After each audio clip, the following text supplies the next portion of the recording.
today's video is by Pichupedia. Remember when real animals existed in Pokemon?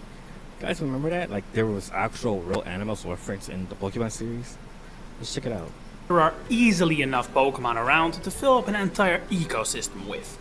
With every passing generation, more and more members of our real-world animal kingdom get crossed off the list. As recently as Gen 9, for example, animals people have been begging for decades, like dolphins, flamingos and dung beetles, have been added to the Pokemon world. But there wasn't always a time where you could count to 1,000 using Pokemon names, and there was a behind-the-scenes guidebook on what was and was not allowed in Pokemon media. And in those days, regular animals were often portrayed as residing in the Pokemon world alongside our favorites. So how about we take a look at the history of real animals in the Pokemon franchise, starting of course in Generation 1. These were Pokemon's Wild West days after all, when the franchise would suddenly blow up to a size Game Freak and Nintendo could have never anticipated, meaning the Pokemon brand and world wasn't properly established at this point.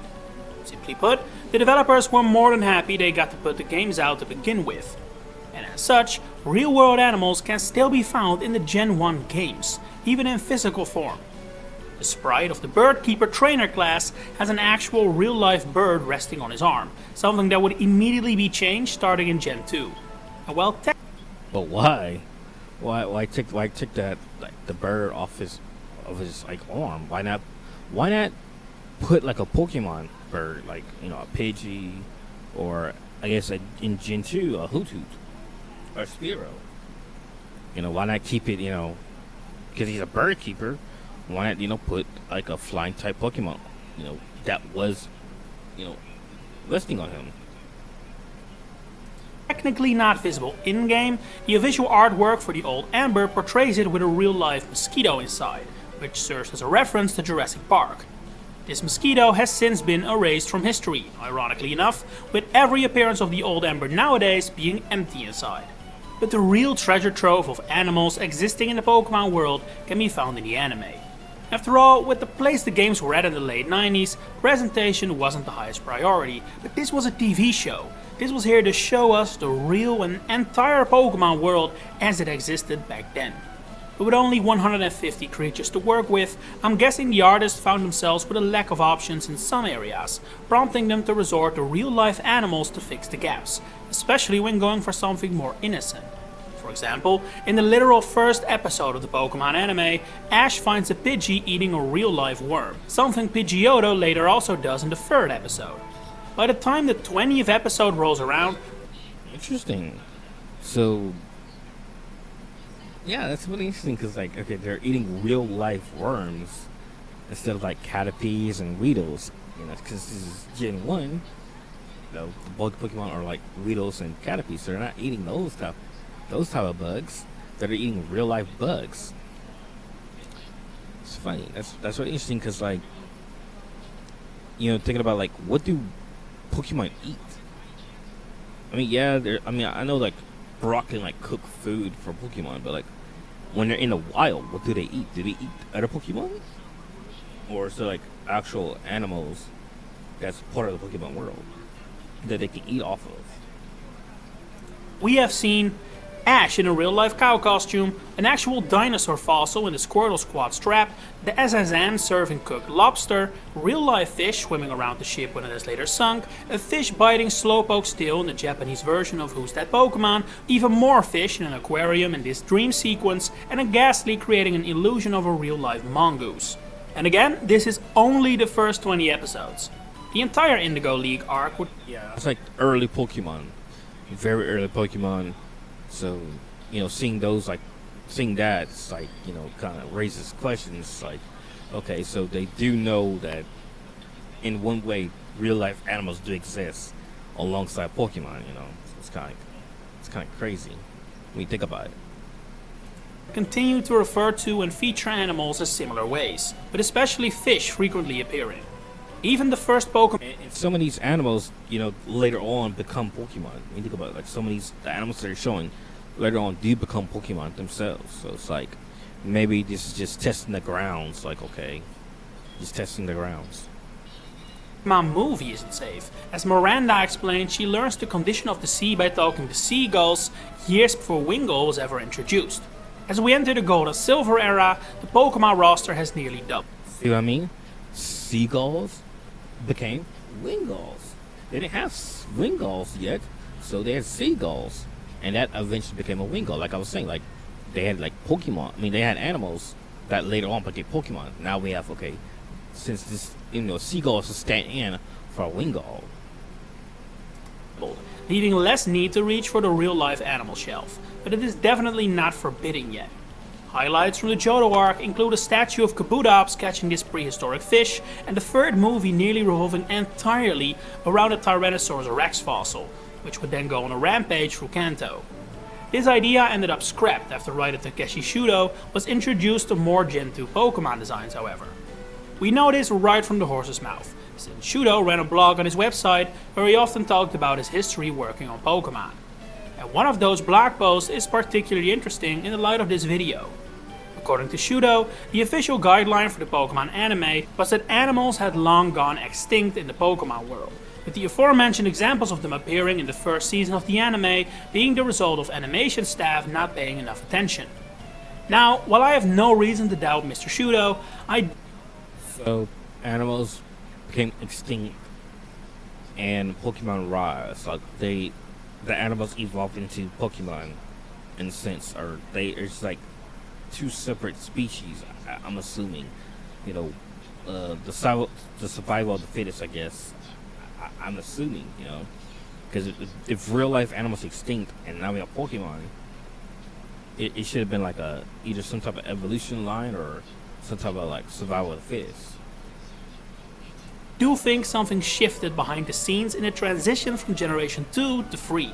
The way Shudo describes the place of real-life animals in the Pokemon world sounds more like something he has written, as a creative decision basically, while from Gen 3 onward it feels like the removal of real-world animals comes from higher up. At this point in time, Pokemon knows what it is, one of the biggest gaming brands in the world, and those aforementioned Wild West days have certainly come to an end. It's also around this time that the Pokémon Company starts to appear more in the forefront, with the international branch being established, leading to a general sense of increased professionalization of Pokémon. And no more real animals in the anime fit that bill perfectly. Gen 3, we no longer see any real-life fish, mongoose, dogs and cats. They're not even mentioned. As far as the generation of kids who join from this time on know, real-life animals have never existed in the Pokémon world. Although, one exception remains prevalent. I don't know what exactly the Pokemon mandates regarding real-life animals state, but for some reason, marine invertebrates seem to slip through the cracks. Starfish, mollusks, shells, clams, coral, barnacles, all are actually animals, yet remain often seen in the Pokemon anime, with them being especially prevalent in the Sun and Moon arc, Alola being a tropical island and all that. A similar development can be seen in the TCG and all that. This should have been like a Starmie, but it's a starfish, a real-life starfish, and this could have been like a not cloister. It's one I forgot. It's the pre-evolution of cloister. Hold on. Give me a moment.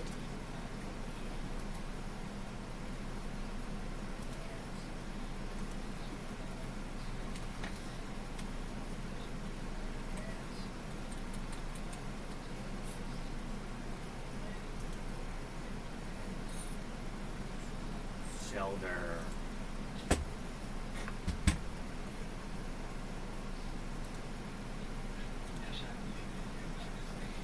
I just realized it's a shelter. This should have been a shelter. A shelter. That's what it is.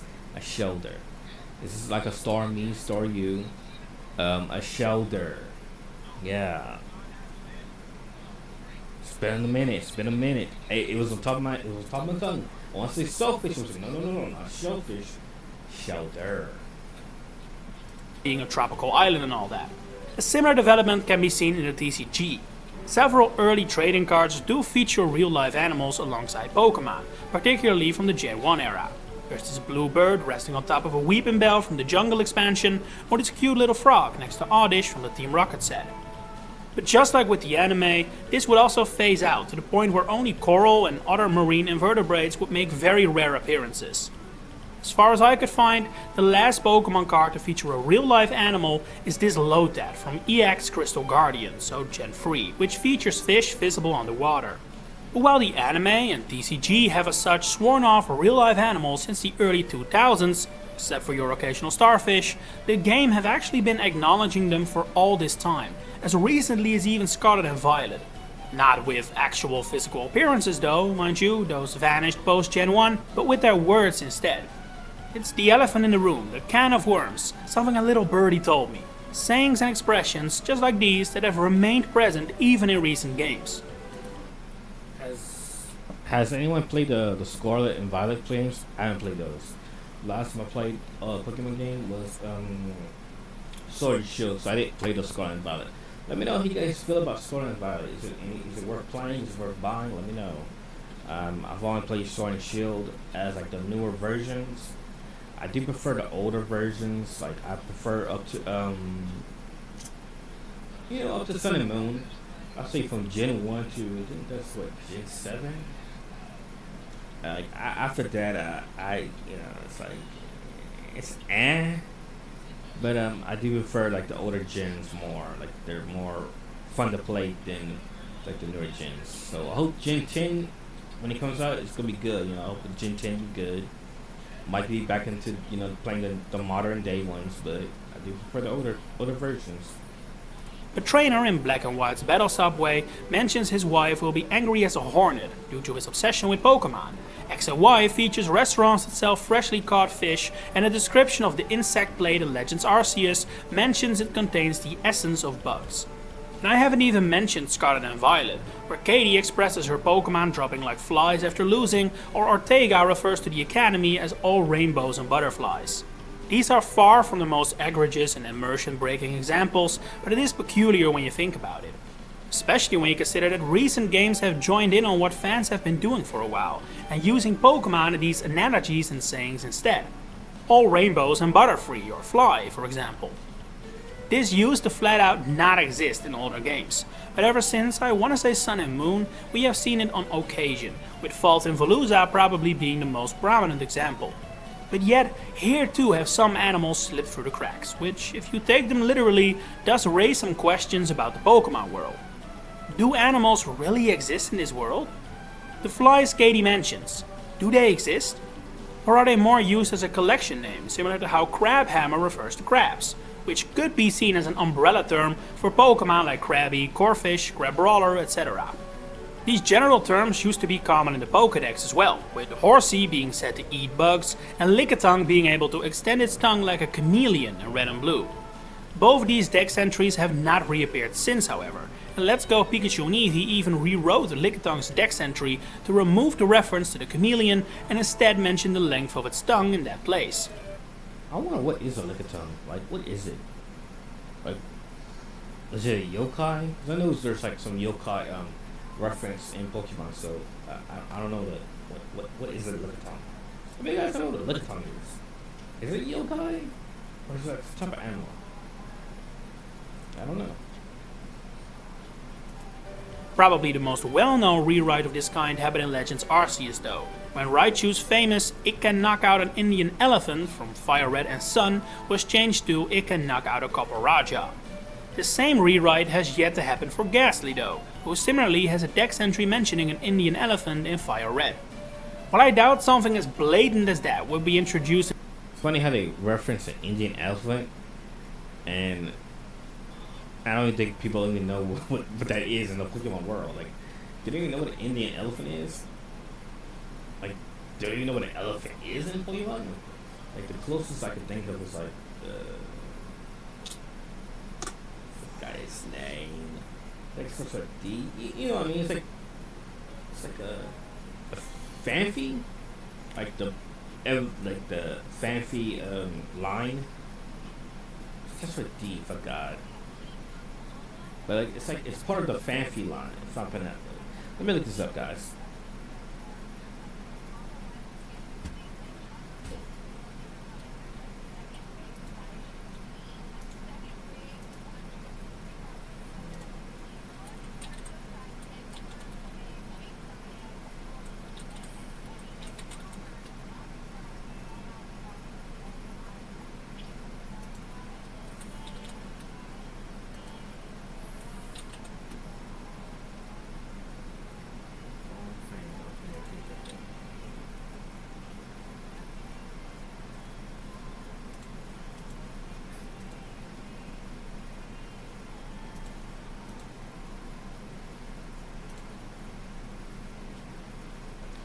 to me, this is like an elephant, close to an elephant.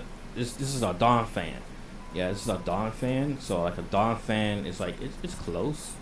Let's see, like a Fanfi. A Fanfi, Dawn fan. They're like elephants. They're like close to an elephant. So I'm assuming that this is close to like a elephant in the Pokemon series, the Pokemon universe.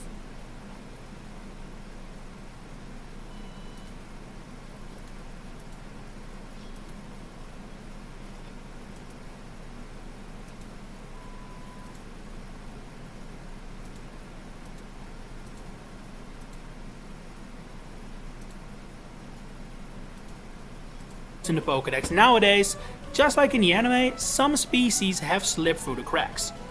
Corsola and Marini have dex entries that mention coral, which again is an animal, and a brand new entry for Gastrodon. But isn't Corsola itself is coral? I mean, it's in the name. Coral. So, yeah. Moon mentions it eating plankton, which may be microscopic, but are animals all the same. The most recent and similarly most surprising one though belongs to Fluttermane, whose violet entry compares it to a pterosaur, which may not have been dinosaurs but certainly were animals. That ancient animals perhaps are another loophole in the guidelines can also be seen with Brood Bonnet, whose dex entry compares it to dinosaurs.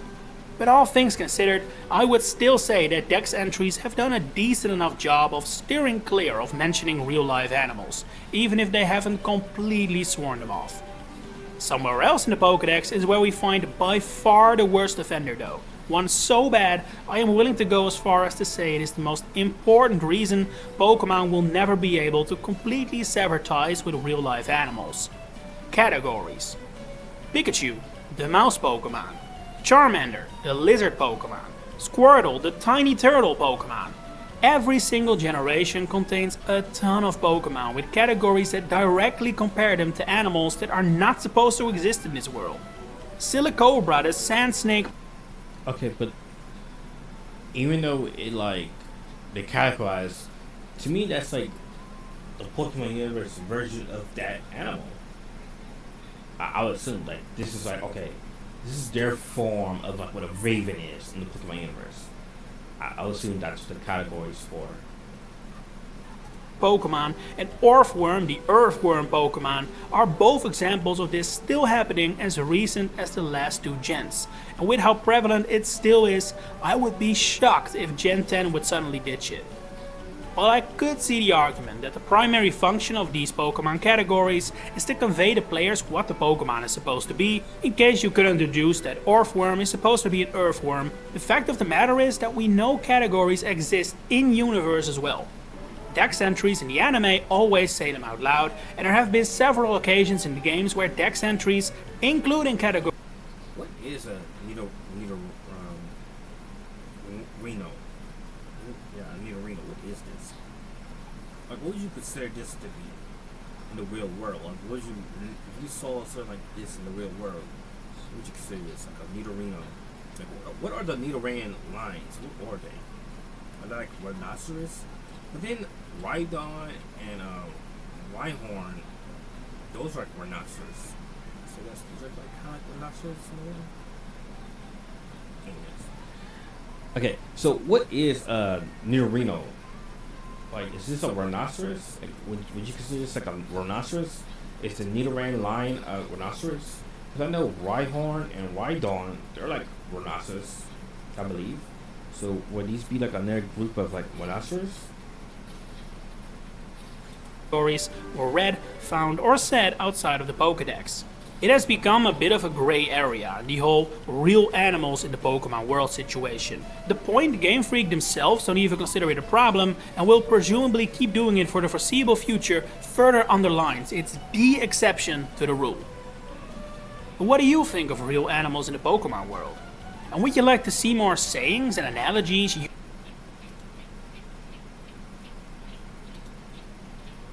Okay, guys, that was Remember When Real Animals Existed in Pokemon by Pichupedia.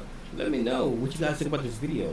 Let me know what your favorite Pokemon is. Your favorite region, your favorite starter, favorite junior, favorite elite, 4-member, favorite moment in Pokemon. You know, what you love about Pokemon, what a Pokemon means to you. Let me know in the comments below. But I'll see you guys next time.